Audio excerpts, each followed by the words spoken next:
Hey everybody, it's Lon.TV, and I've got an update for you all on our effort to stop the encryption of the public television airwaves. Believe it or not, the nation's largest broadcasters want to lock down all of their signals, making it very difficult for consumers to watch TV and record it the way they do today. We've managed to get thousands of people to file on the FCC docket. The FCC has taken notice of that and has put broadcasters in the hot seat, where we are waiting for them to answer some pretty pointed questions about this issue. And over the last couple of weeks, I've been following some of the industry press, and there seems to be some cracks in the DRM foundation here. Not everybody is on board, so we're going to take a look at some recent developments related to some of the encryption standards that are out there, but also what some pretty influential people in the industry are saying, and they are beginning to question whether this DRM is something they should be pursuing. Let's get to it. Now, before we jump into this week's topic, I do want to let you know that this video is sponsored by all of you. That includes everyone who watches and subscribes to this channel, but also those of you who have contributed to the channel, either through my donor box page at Lon.TV/support, through our Patreon, our float plane, or the YouTube membership program. Your super thanks are also very appreciated. And of course, we've got the merch store that you'll find down below in the shelf if you wanted to pick up a coffee mug or something like that. Whatever you do, even just watching this channel does help keep the lights on around here, and of course keeps our fight going to stop the encryption of the public airwaves. So let's take a look at some developments that are taking place out there in this debate. Now, first, I've got a little bit of an update from last week's video where we talked about the order that the FCC voted on that was very critical of DRM and is beginning another public comment period about DRM and a few other issues. That public comment period has not yet started. It will likely start this week. What we're waiting on is for the order that the FCC voted on to appear in the Federal Register. Once it is published in the Federal Register, that is when the clock starts ticking, and we'll have a separate video all about filing with the FCC, so we'll be definitely letting you know when that occurs. I'll have a little bit more at the end of this video too, but just know that that comment period, at least at the time I'm recording this video, hasn't yet started, but it likely will, maybe even by tonight, so I will keep you posted on that. One other interesting piece of news that happened this week is that Silicondust has become an official ATSC 3.0 certificate authority. Now, Silicondust makes the HD Home Run Network Tuner. This is one of the devices that the broadcaster's private regulator has prohibited from tuning DRM-protected signals. And this is not a competing DRM technology, but rather a different alternative for stations that need to put together a broadcast identification certificate. So another portion, this has got so complicated, another portion of this TV standard beyond the encryption is that every station will at some point need to broadcast out an encrypted packet of data that identifies their station, whether they're using encryption or not. And when the broadcasters decide to enable this feature on the receiving end, every ATSC3 compatible television is required to not show a viewer a TV station that hasn't been validated using this certificate data. So what Silicondust now is offering TV broadcasters is the ability to get that certificate from an alternative source other than the A3SA, which is the private regulatory authority that some of the larger broadcasters have put together. So for smaller broadcasters that don't want to be essentially under the thumb of these big companies, now they can go to Silicondust and get that encryption certificate. It also looks like, from reading the press releases, that they have a little bit more robustness for bad weather and other things, so it might actually be a better alternative. But again, this is not for DRM. This is a whole separate encryption technology that's used to identify the TV station. So it was good to see them offering some alternatives here, but it also shows you just how crazy this new standard is, because you've got two things that would normally be regulated by the FCC that are now in the realm of private regulation. And so we might see competing DRM standards. We might see competing station ID standards like we're seeing here. And I think it's definitely something that the FCC is going to need to consider insofar as how the rest of this standard rolls out, because it's going to be very confusing, not only for broadcasters, but also for consumers, especially if they can't watch the TV station that their TV is receiving due to identification issues. So stay tuned, there's more on this, but good on Silicondust for finding a way to compete with what the big broadcasters are trying to impose on smaller stations. There are some things brewing out there in these trade publications that I wanted to let you know about. One big one here, an op-ed, was posted on TV Tech the other day. This is one of the larger broadcast TV trade publications. And in this article, Fred Baumgartner, who is a former executive at the Sinclair Broadcasting Group, and they're one of the key proponents of DRM. They have been just tone deaf about this issue from at least the last couple of years that it's been implemented. But Baumgartner is a retired executive from that organization. He retired in 2022, but he was the director of the next-gen TV implementation, and he's had a change of heart regarding encryption and just the entire strategy here. He says, "I can't imagine anyone defending our current adoption strategy.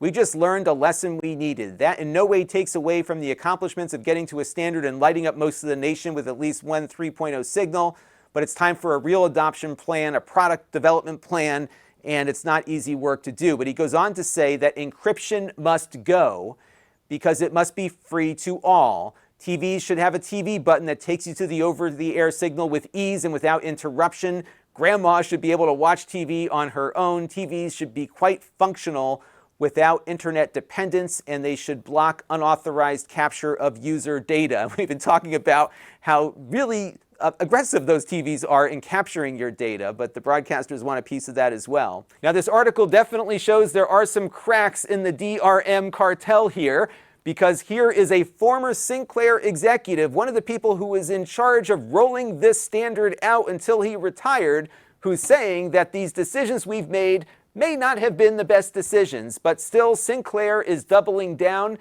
Guess who responded to the article in a follow-up piece? Mark Aiken, the guy we talked about last week, who's now kind of in that role at Sinclair as a vice president of all these emerging technologies. He's the guy we talked about last week who said that you could watch TV on your phone, but you can't because it's encrypted. And we pointed that out when he posted that nonsense on LinkedIn. Well, now he's got more nonsense that he's putting in a trade magazine here, saying that encryption is not an encumbrance to free over-the-air television when it is properly implemented.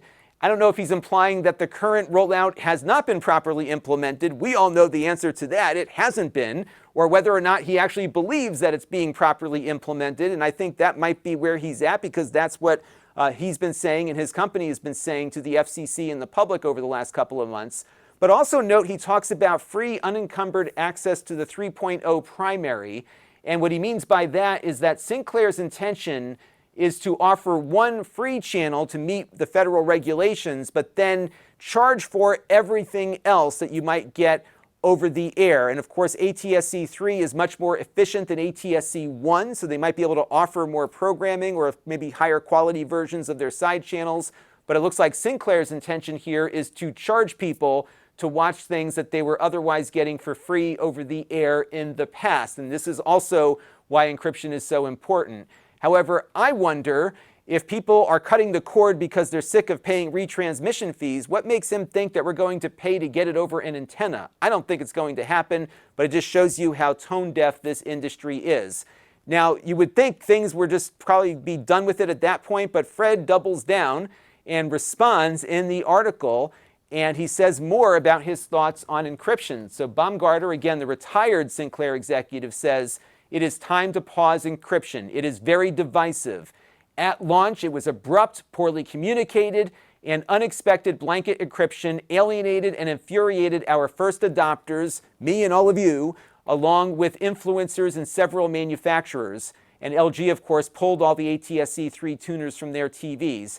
Encryption, he says, fundamentally and inherently changes broadcasting into narrowcasting, and that is its purpose. By the way, that was something the FCC is going to be asking broadcasters to respond to in this order that we're just waiting on publication for, because that was something the FCC pointed out as well. And he goes on, he says in May 2024, he wrote a 5-page primer on next-gen encryption's impact as part of a series on the adoption of next-gen for the Spectrum Monitor, another trade publication. As hard as I tried, I could not make the case where the benefits of encryption outweighed the detriments. And frankly, some of the justifications offered for OTA encryption are, I judge, absurd. Like Mark, I noted that encryption, if used, needed to be properly implemented. OTA encryption yearns for guardrails and invites regulation to counteract abuse. OTA encryption, internet encryption is different, should be paused. Properly implemented OTA encryption can be selectively triggered later if the use case makes sense. So, as I mentioned, we are just waiting on the publication of the FCC's order in the Federal Register. Once that happens, the public comment period will begin. What's great about this next round is that the broadcasters have a lot to answer for, and that's primarily the focus of what the FCC is asking about. But I think what's going to be important for us is to be able to respond to any misinformation that gets out there. But additionally, I think it would be good for us to proactively submit some pictures of ourselves. You can do that by embedding the photo in a PDF or in a Word document and submitting this on the record, because we often see, these filings happen with just text and words, but many times the imagery is not there, especially of people who are being directly impacted by this. So I intend to submit this picture along with photos from some of my other devices that are currently locked out of playing back free over-the-air television. And remember, those airwaves belong to the public. So I'm going to keep you posted on things. Like I said, I'll do a video once the Federal Register is published to give you some more instructions. But I've set up a special email list. It looks like about 350 of you have already subscribed to it. But if you go to Lon.TV/rapid response, I will keep you up to date whenever some nonsense gets put into the docket that we need to respond to. And again, I've got instructions for filing on the FCC docket over at Lon.TV/FCC instructions. If you head over there, you can get all the info you need for filing your comments. And again, I'll do a video tutorial about this as well, so that you can learn how to post a document that would have photos embedded in it, again, once the comment period begins. So sign up for that rapid response email list at Lon.TV/rapid response. It is a double opt-in, so what happens is that after you subscribe, you're going to get an email to confirm your subscription. If you don't click on the link that comes in that email, you don't get subscribed. So there's about 30 of you right now that are in limbo who did subscribe but didn't click the button. I had to enable double opt-in a few years ago because spammers, for some reason, were just randomly signing people up to my email lists, and it created a big nightmare. So I had to lock it down a bit. So if you are stuck, email me at lon@lon.tv and I'll manually enable you. But you definitely got to go through that double opt-in process there. So that will do it for this one. This is actually pretty encouraging to see that now the industry is beginning to question itself. So that is very encouraging. Also encouraging is that the FCC spent so much of that filing focused on our issues here, the issues of the people, primarily about the encryption, but also some other issues related to it. And we did not see this level of attention to the public's concerns in an FCC filing like this before. With the ATSC 1.0 transition, the broadcast flag was just put right into the regulation. There wasn't a lot of discussion about it. Now we've got the FCC who's concerned about the encryption, but is also concerned about fair use rights related to recording. That's in there too.